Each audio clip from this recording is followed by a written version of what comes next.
My name is Basanovic. I'm the CEO of Volunteering Queensland. I'd like to acknowledge that we're meeting on the lands of the Ngunnawal people and pay respects to their elders past and present. I'd also like to acknowledge all the other lands of the First Nations people where people are joining us virtually, and also pay respects to their elders past and present, and to please welcome any Aboriginal and Torres Strait Islander people who are joining us today, either virtually or here. I hope you've enjoyed the conference to date, and I think you'll find this session really inspiring.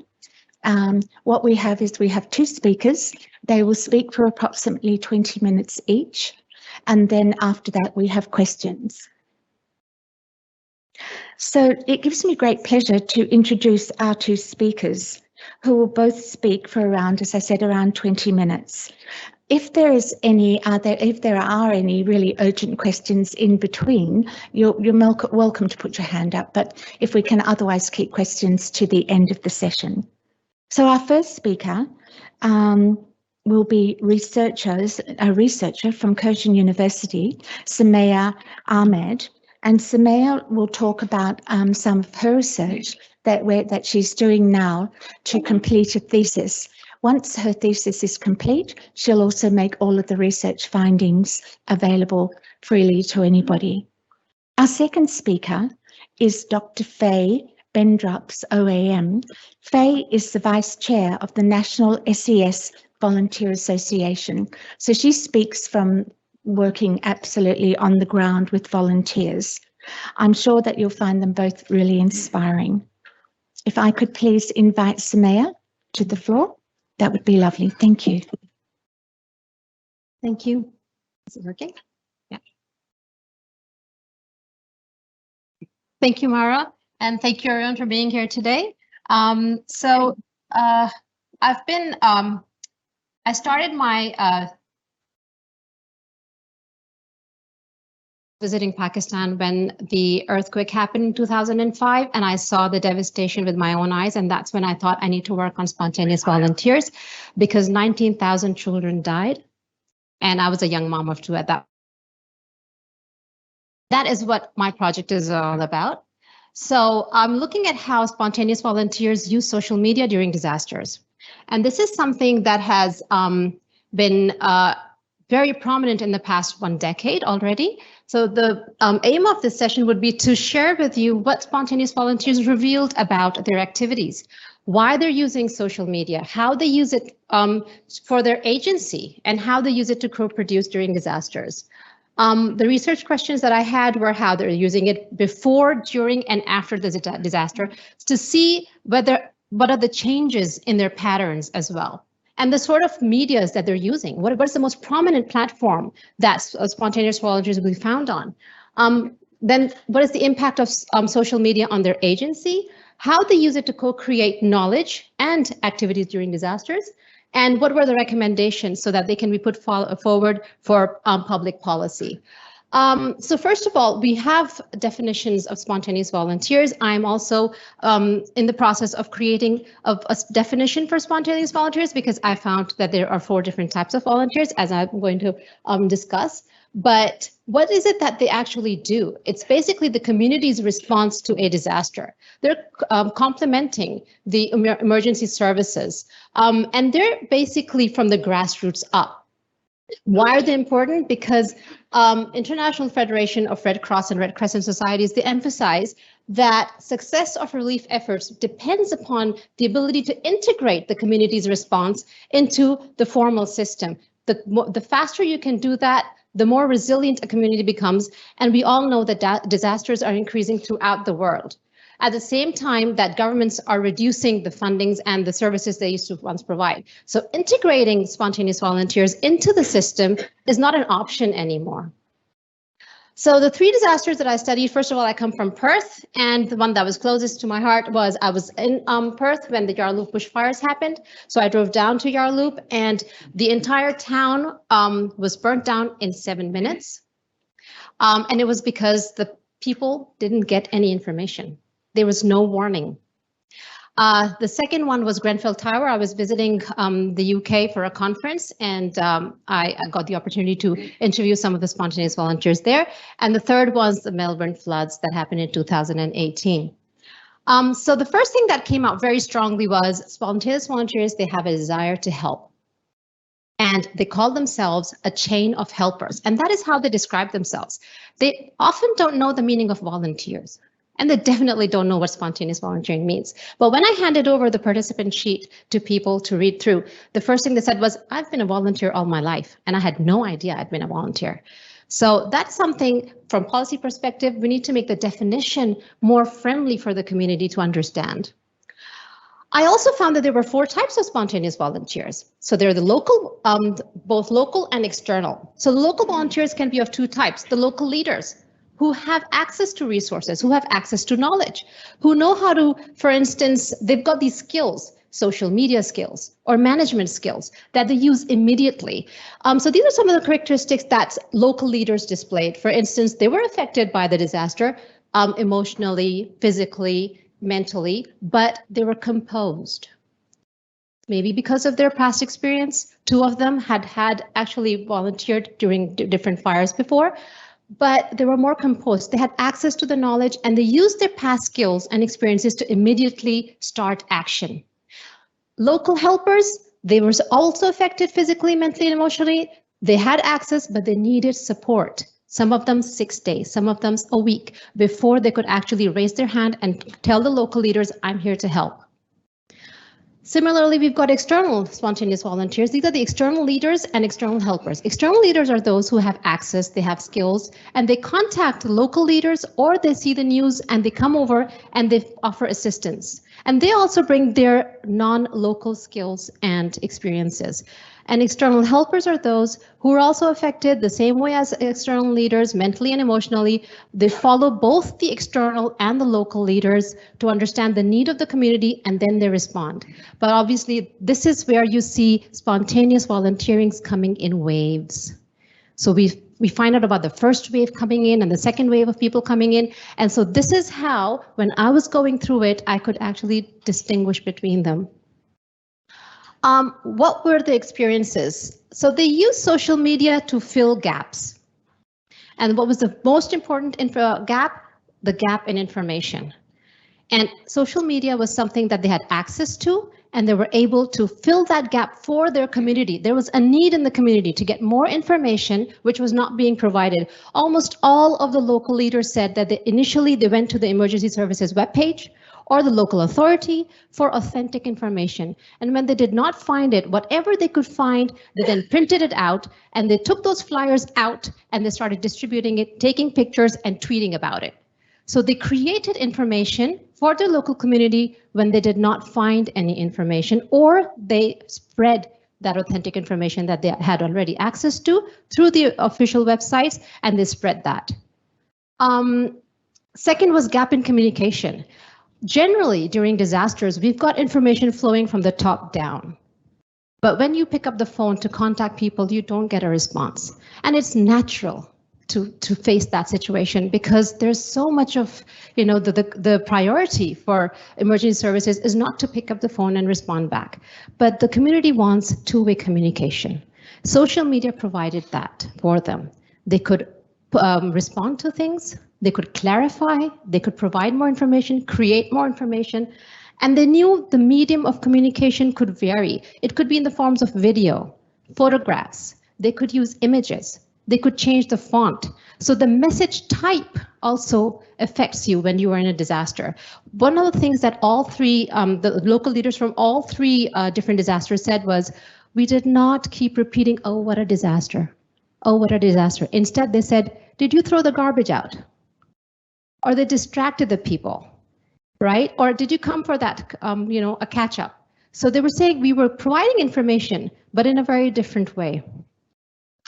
And the last thing was exclusion. They felt excluded. They felt they are the other.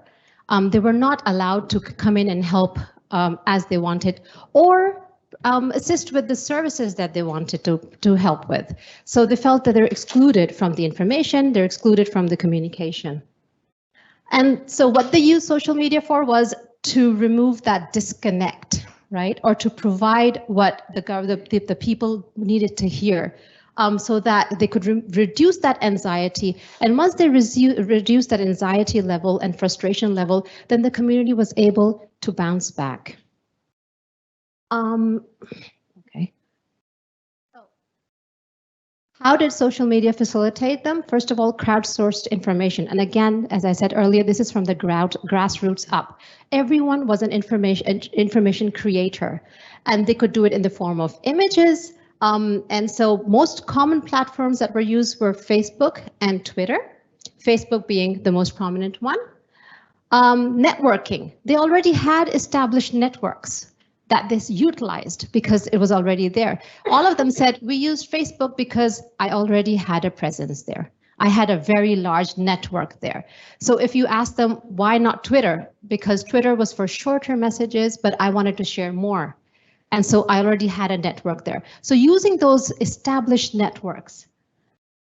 Similarly, real-time connection, so that you don't have to wait. The minute something happens, you can inform the community immediately. Again, they also use it for awareness raising. And this could be evacuation, specifically in the case of the Varuna Harvey bushfires. A lot of the neighbors who evacuated because someone on Facebook said, I'm leaving.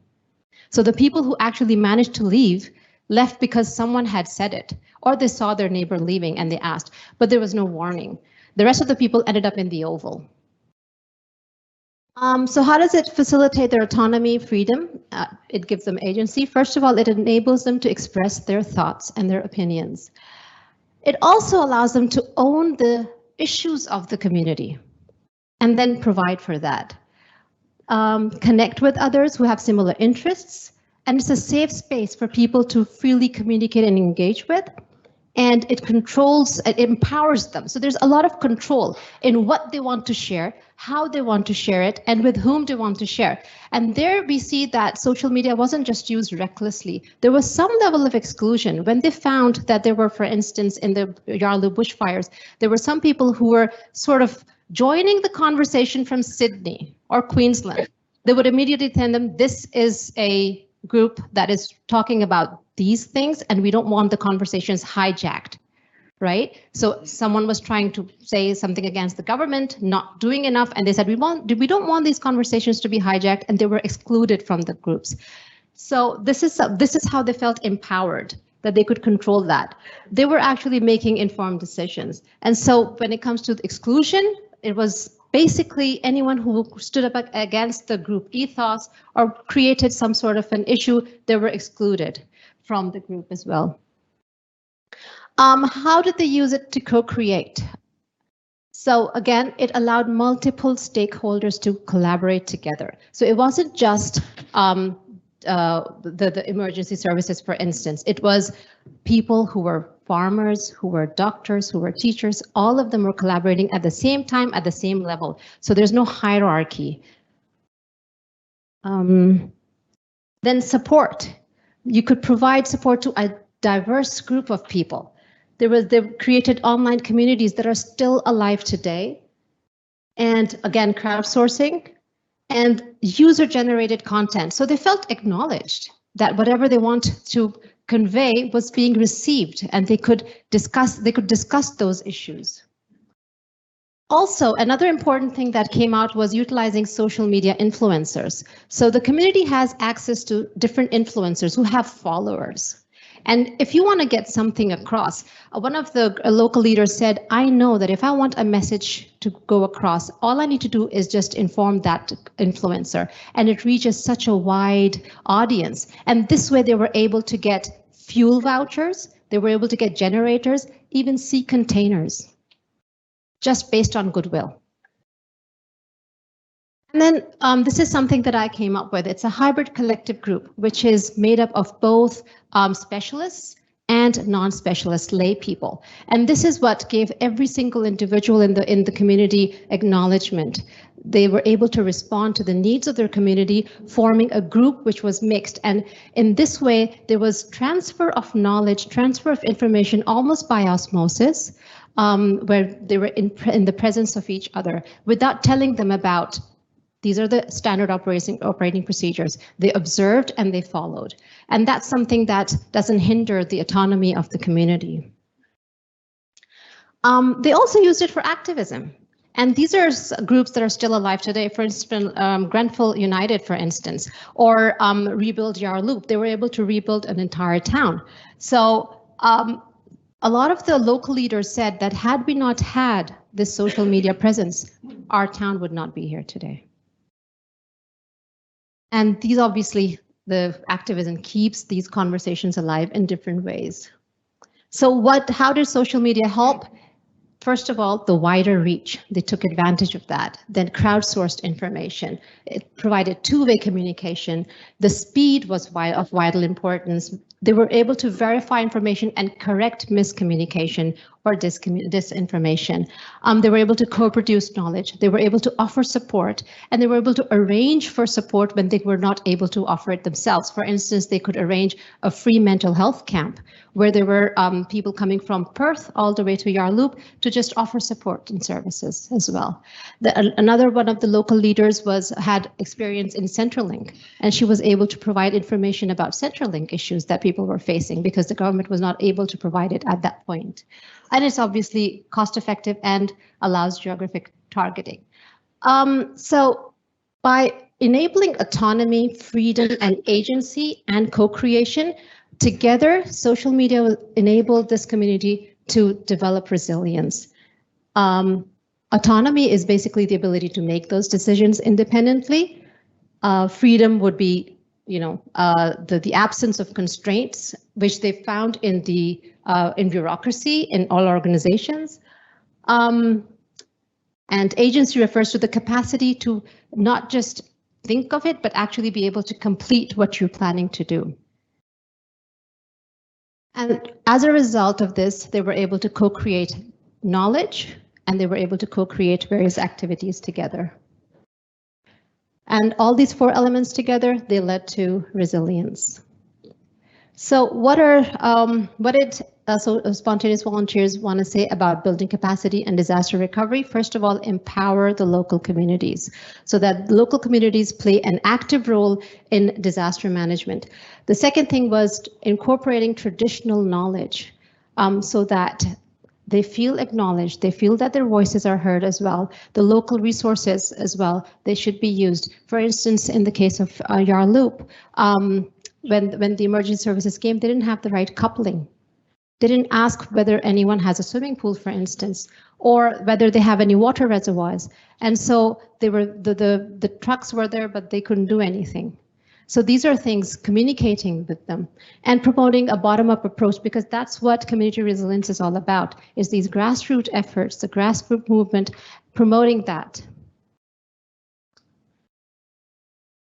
Social media was important because of the size and scale. So it supports both smaller groups, individuals, and larger groups.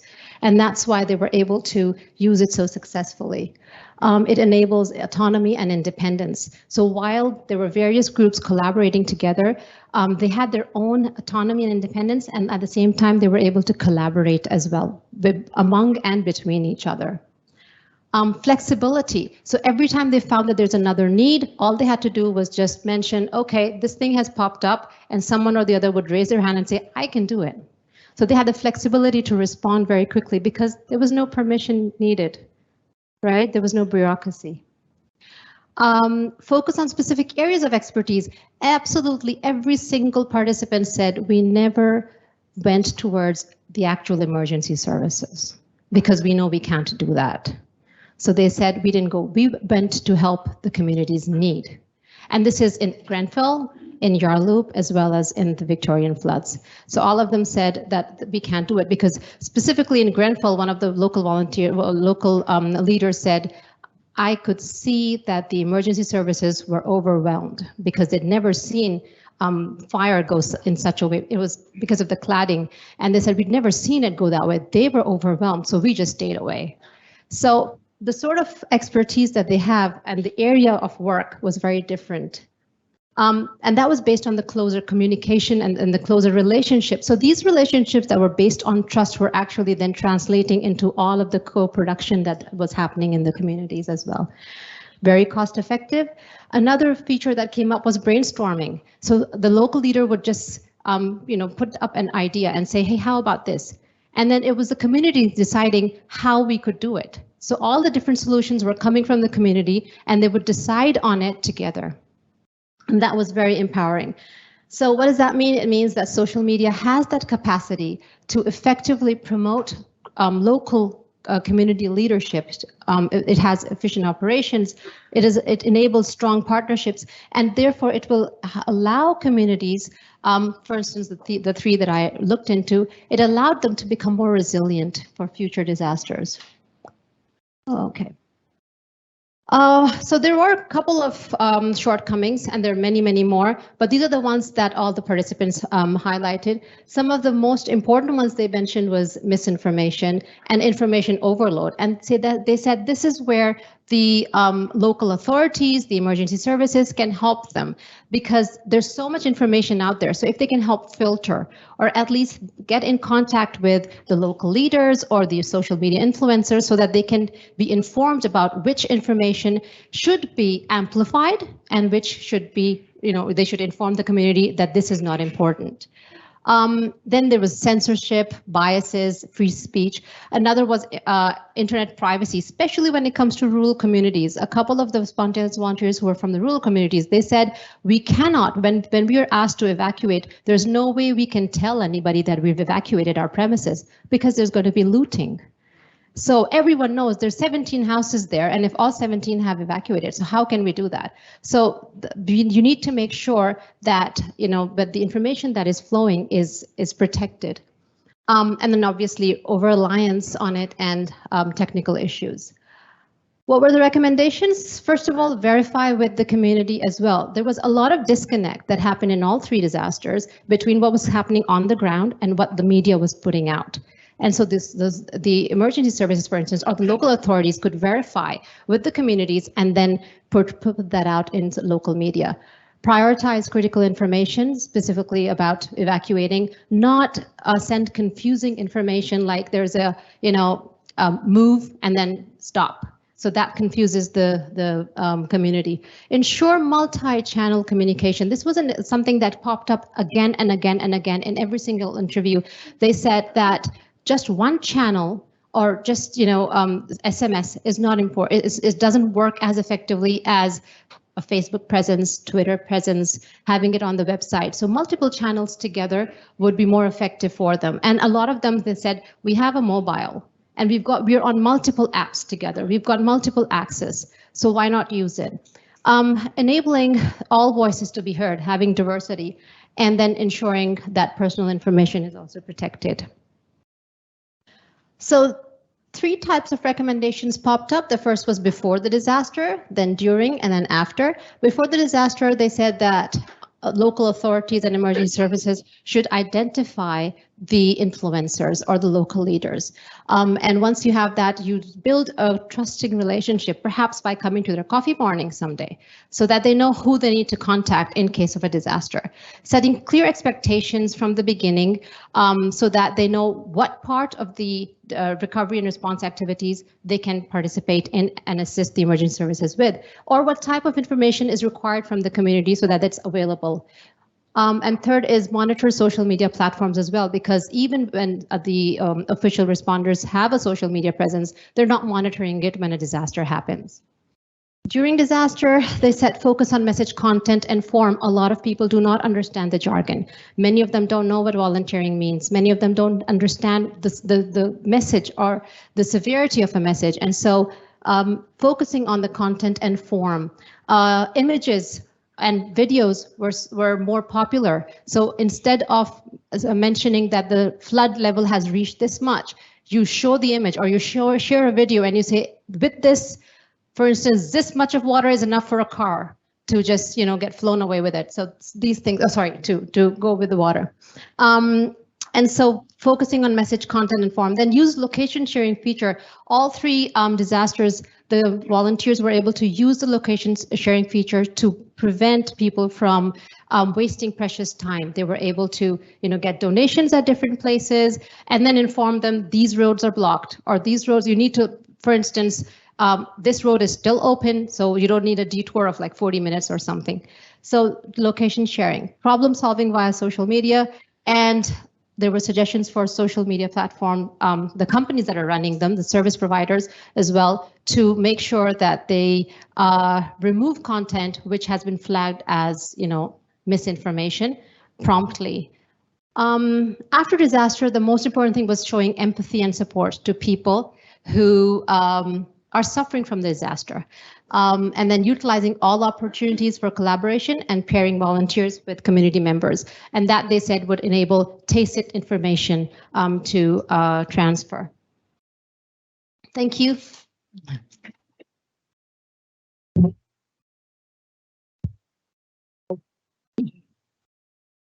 Thank you, Sumayyah. Thank you very much, Sumayyah. And Sumayyah has pointed out, really clearly the three areas of media that really have to work together. Social media is such a powerful force, and we've seen that in disasters across Australia. The formally recognised groups, that source of truth that we call it, is also very important, and also the media. Having those three work together is very, very powerful. Another thing I just wanted to very quickly bring up was we in Queensland have also found community first, and go in and look at community assets and identify community champions or leaders, volunteer leaders, and train them up so that they can then manage small groups of volunteers and make sure that all three of those levels are working together. So thank you very much. We really look forward to the finishing of your thesis and the findings. Please welcome Faye, who's going to give her presentation on SES. Thank you.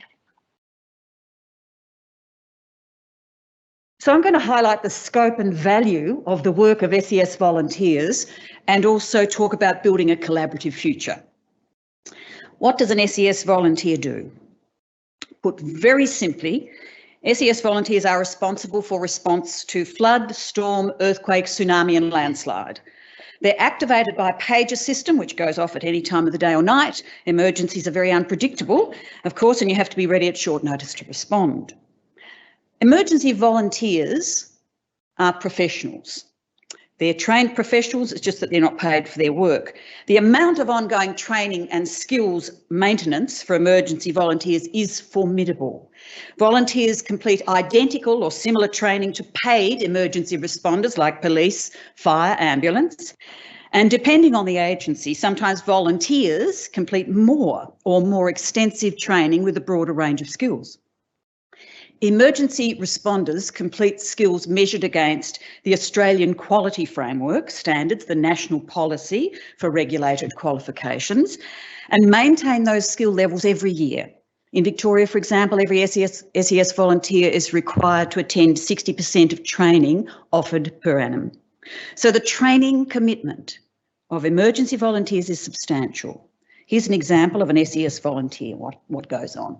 In the first 3 months, you apply to join a local unit, you complete an online application for maybe an hour, you attend a unit information night, perhaps for 3 hours, an individual interview for an hour, an induction night, uniform fittings and so on, another few hours before you start training. Maybe about 8 hours in total, just to apply. You must be available to attend training one night every week. Times vary, but in general it's anything between 3 and 4 hours of a training night. You'll be expected to attend every week unless you're absent because of illness or pressing family matters and so forth. So you'll be doing 3 to 4 hours a week, a conservative total of 36 hours in your first 3 months of attending training. But you'll be expected to do additional training on some weekends to complete the basic training package. Perhaps you'll put aside 4 Saturdays in the first 3 months, another 16 hours. Once you've passed your basic training, you'll be an operational member on call-out. You may be required to log every call-out you attend in your training logbook as evidence of your attendance. The call-outs are of varying length, let's just say maybe 4 hours when you go out on a call-out. Again, it's a very conservative estimate of about 16 hours in the first 3 months. You'll need to complete other courses offered external to your unit on a regular basis. For example, in the first 3 months, you may complete numerous online training courses, perhaps 4 different courses between 3 to 10 hours each, maybe an average of 30 hours. So your first 3 months. 8 plus 36 plus 60, I wrote it all down, 106 hours just to start off with. It averages out about 9 hours a week. In the next period, from say 3 to 9 months, you've completed the basic training packages. You will then start to acquire more specialised skills. This might start with a course such as first aid, and that might be a full day, 7 or 8 hours. Workplace health and safety might be a course that's run over a weekend, perhaps for 8 to 12 hours. A course such as Introduction to our Incident Management System called AIMS, maybe another 8 hours, or another course like Introduction to Emergency Management, perhaps 8 hours. You've now done 35 hours additional training. You're still continuing to train every week, another 72 hours in that period, and respond to call-outs, maybe another 72 hours. You've done about 144 hours. If you add that together with the training, that's another total of about 214 hours. You see where I'm going with this, yeah? But wait, there's more. The 9 to 12 month period. You're more experienced now and continue more external training, like chainsaw course. That's a whole weekend, you know, maybe 20 hours. Storm and water operations, another weekend course, 14 hours. Safe working at heights. That's what we train to get up on roofs safely.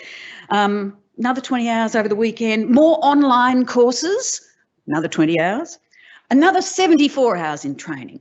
And you continue to train every week with your unit, another 36 hours. And attend call-outs, another 36 hours.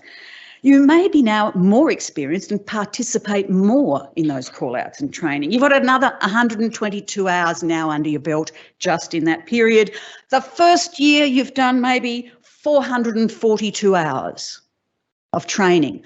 This is just training. This is not the admin that goes with training. We won't even talk about that. And by the way, with all these weekend courses, it's become a bit more difficult to do the things you used to do, like be in a sporting club, assist with your children's activities, go out with friends for a drink spontaneously. You've got to be zero alcohol to respond. Go away for a weekend with your partner. Do all those kinds of things last minute. Your time has become more and more consumed by emergency volunteering. In your second year, you continue to maintain your skills, 60% at least, by attending your local training and progress through other skills training. Some training has an expiry limit and must be repeated. CPR you do every year, swim test every 2 years. There's lots of things you do again and again.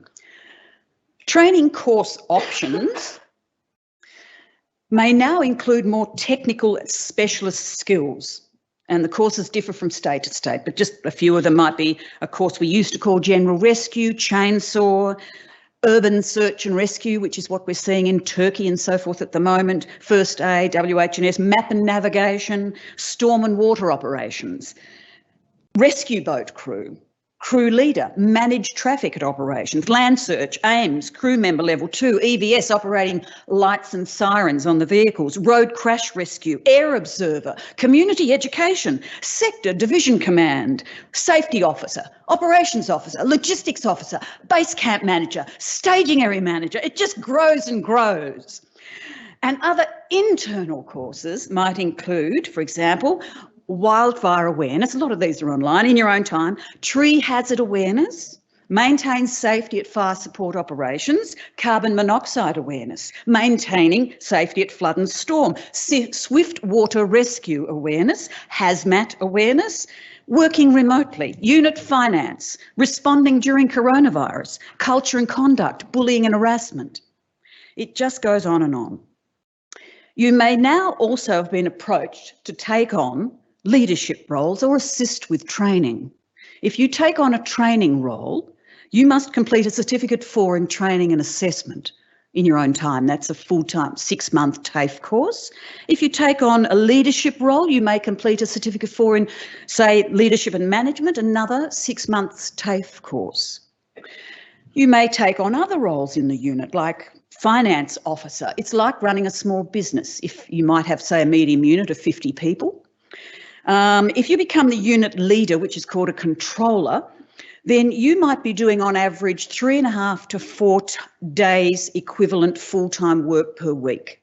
And you're doing that all in your spare time, at nights, out of work hour, your work hours, weekends and so forth. As the years progress, though, you've become more and more critical to the success of your unit. You've acquired advanced skills, you've become perhaps a crew leader or taken on another leadership role. You'll be involved in other roles in the sector, maybe representing your volunteers in the association or contributing to operational and safety task forces, so forth. The hours continue to mount up, and so do the responsibilities. Importantly, you may also be at a skill level to train in incident management. For this, you'll have to attend a full week-long course in your own time for each skill set. You can then be deployed within your jurisdiction or interstate to respond to and manage major disasters. You may be working cross-sector with agencies such as police, fire and ambulance. If you are deployed, you must be available to be away from home for 5 to 7 days each time. In order to do this, many volunteers take unpaid leave or use their annual holidays and other entitlements to be able to attend these types of training courses or deployments. So they're giving up their time to volunteer and they're giving up all their holiday entitlements. It does have an impact on families. Many partners report feeling stressed, that their family life suffers and that they resent the amount of time their partner may commit to EM volunteering, and are sick of being woken up in the middle of the night at 2 or 3 a.m. by the emergency pager. It's not just a matter of how long or how much time it takes, but these activities are demanding and often dangerous. Sometimes volunteers put their lives on the line. Emergency volunteering in Australia is unlike any other kind of volunteering. The level of responsibility placed on volunteers is enormous, and there's no equivalent in most other types of volunteering. In global terms, it is unique. Few other countries rely to such an extent on volunteers to provide emergency and disaster response capacity at the same level of professional skills as in Australia. So the types of training and technical expertise mentioned so far is only one aspect of emergency volunteering. The State Emergency Service in every jurisdiction of Australia provides other collaborative and community-centred service. It is work that has a social benefit. SES volunteers are involved in community activities. They partner with local councils or other organisations. They run education sessions in schools, build relationships with culturally and linguistically diverse communities, or welcome and support those people from those groups into their membership. Has it all become too hard?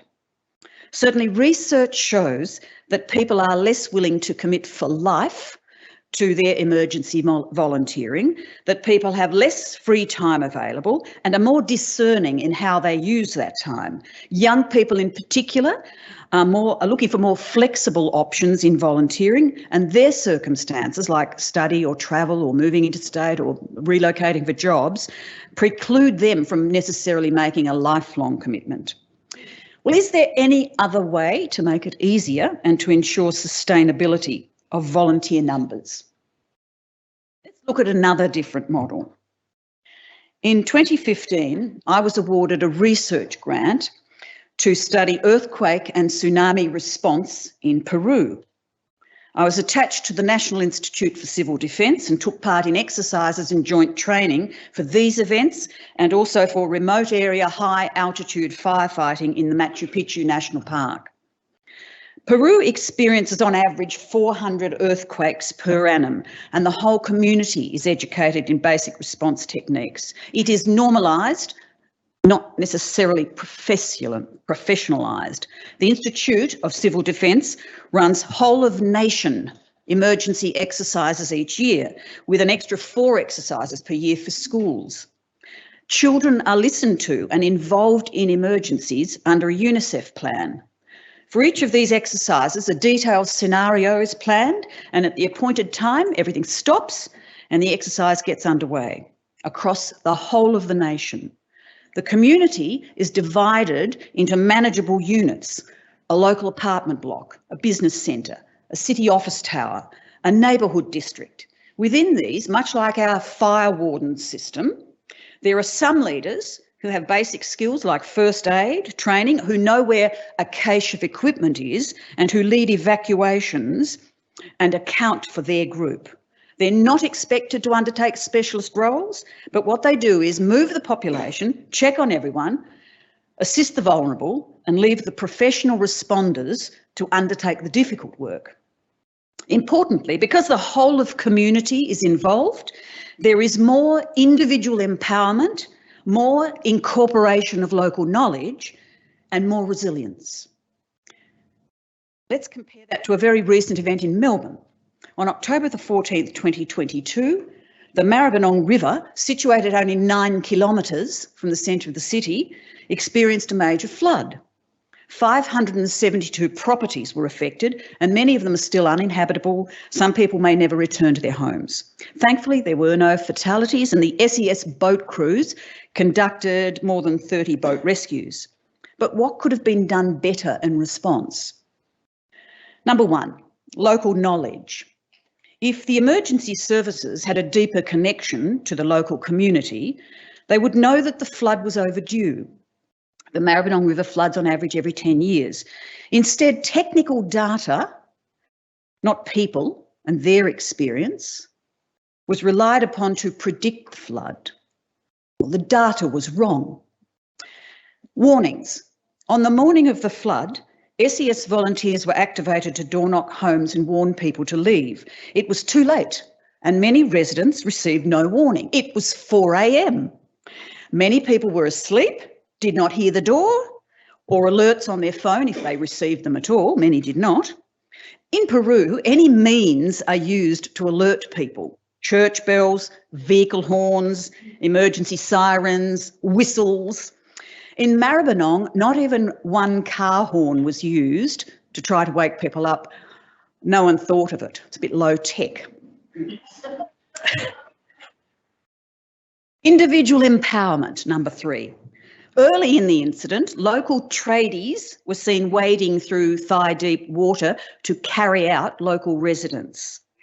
They were on the scene already and just took the initiative. Neighbours helped other neighbours, like the Tinny Flotilla in Lismore. Emergency crews, by contrast, have to wait for action plans to be formulated, to get resources on scene, to rally the crews who'd not been put on standby the night before deploying them to assist. It all just takes time. Number 4, resilience. The community there now has been devastated. It was a complete shock. Many people report that they thought they would die. Many were left for hours on roofs before being rescued. We've seen this time and again. But they've since come together in their grief and disbelief and have formed a strong local band of ordinary people seeking action and answers. These have not been forthcoming. The community have been denied the opportunity to ask questions in public meetings. An inquiry has been set up with very limited terms of reference and with a chairperson who's already stood down because of a perceived conflict of interest. Agencies may seem set to shift the blame or corporatively express platitudes and promise to do better next time. Next time. Every major incident produces an after-action review with learnings that agencies say they will use for future planning. But somehow this just doesn't seem to happen. Learnings are rarely implemented and history is repeated. Agency employees come and go. Corporate knowledge is lost and communities are not involved in planning. But imagine if the power and passion of the local Maribyrnong community could be harnessed for good for the future. They are ready for it. If we could run regular basic training sessions so everyone becomes more confident. If we conducted 2 or more whole of community exercises each year. If we involved local children who could become our river warriors. If we did simple things like work out how to store personal belongings up high. And when a major flood is predicted, the community alongside emergency services could be warned in advance. We could set up a roster system to watch the river. We could move valuables out before the flood arrives. We could understand who doesn't speak English and help them. We could know in advance who is vulnerable or has mobility issues. We could make a plan on who and how to help. These are social aspects of response, not technical. They are achievable for anyone. unlike being a fully committed trained first responder, and given the example in Peru, are hugely successful. I'll refer to one example of how this kind of foresight was planned and implemented, the Refuge Project. This was a project that ran for 6 years in inner Melbourne. It was run by creative artists and was community-centred and community-driven. It brought together some emergency service volunteers, mainly Red Cross and the local SES volunteers, who remained active partners for the full 6 years of the project. The project developed a theme each year and ran exercises, lectures and education sessions, roundtables, experts and novices together, local residents sharing knowledge, historical narratives, human engagement. It used play and games to engage and inspire. It was inclusive and celebrated a diversity of ideas and approaches.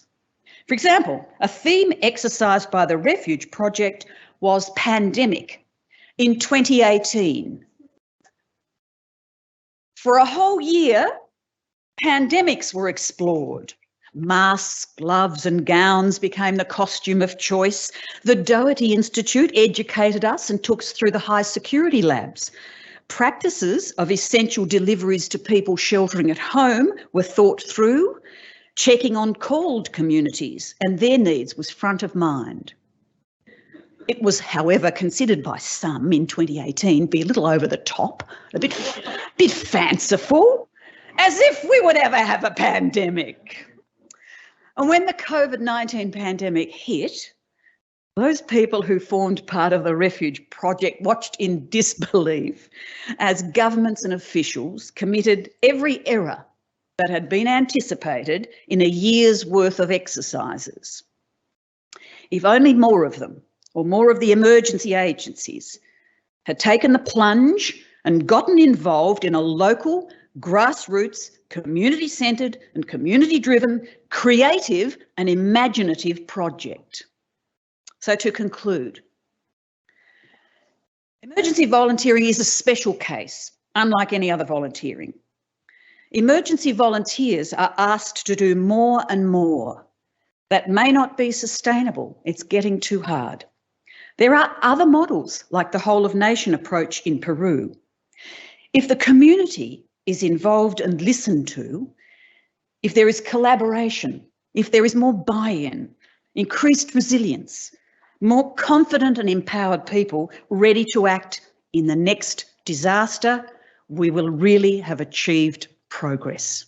Thank you.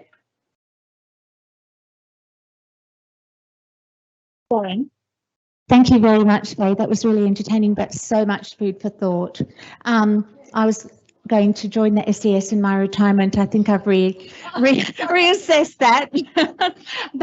but it does really bring home that point that around the world at the moment, we've got to listen to communities. We've got to put communities first. We've got to get communities to recognise their own assets and for them to look at the leaders within their community. They will tell us when it's necessary. When they're overwhelmed, of course, they'll ask for support. I just noticed in Queensland that the community puts so much reliance on SES workers. We had one chap work 157 days during COVID. He really wanted to. It goes against every little rule of volunteering and best practice in volunteering. It's terribly important that we really listen and put communities first. And, we have a saying, do no harm. Communities know themselves best. We cannot presume that we know better than communities, even though where would we be without our SESs and rural fireys? And I'm not joining them, but my esteem for them has gone up. We only have a few minutes for questions. So I would first like to say a great thank you to you both. And so that we do have time to do this nicely, please accept this small gift. Really heartfelt thanks. Are there any questions? Yep.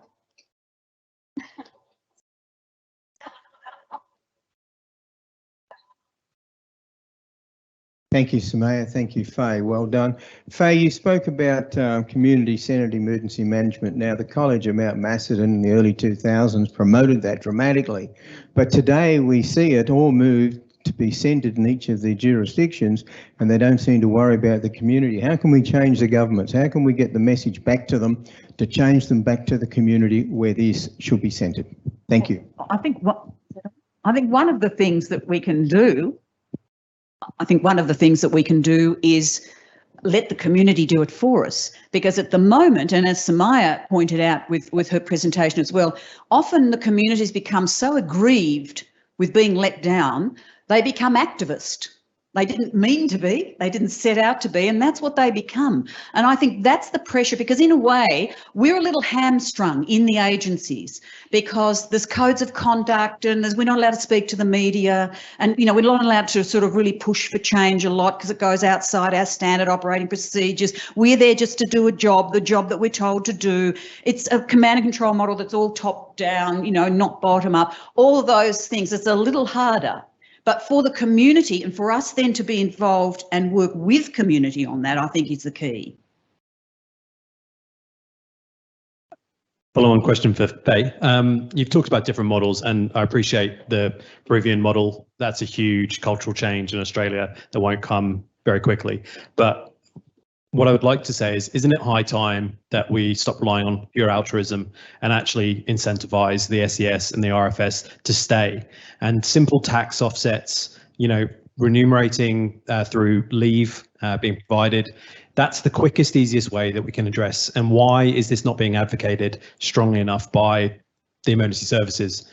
Absolutely, 100%. And the member associations, the volunteers associations have been advocating for years to have better engagement with employers, to have better, you know, and it can't just come from the volunteer associations. They are not resourced enough to be able to campaign effectively. It's got to come from the agencies. The agencies are public service of government. It's got to come from government. And as far as the Peru model or something like it goes, I'm not entirely in agreement, because look at some of the grassroots movements that have started, like Clean Up Australia. All of the other kind of, you know, what do we used to have, the safety house system for kids coming to and from school. There's all sorts of examples where the communities have developed up whole of community approaches to different things. And I think it actually is achievable. It's just we've never thought of it in those terms. Thank you very much.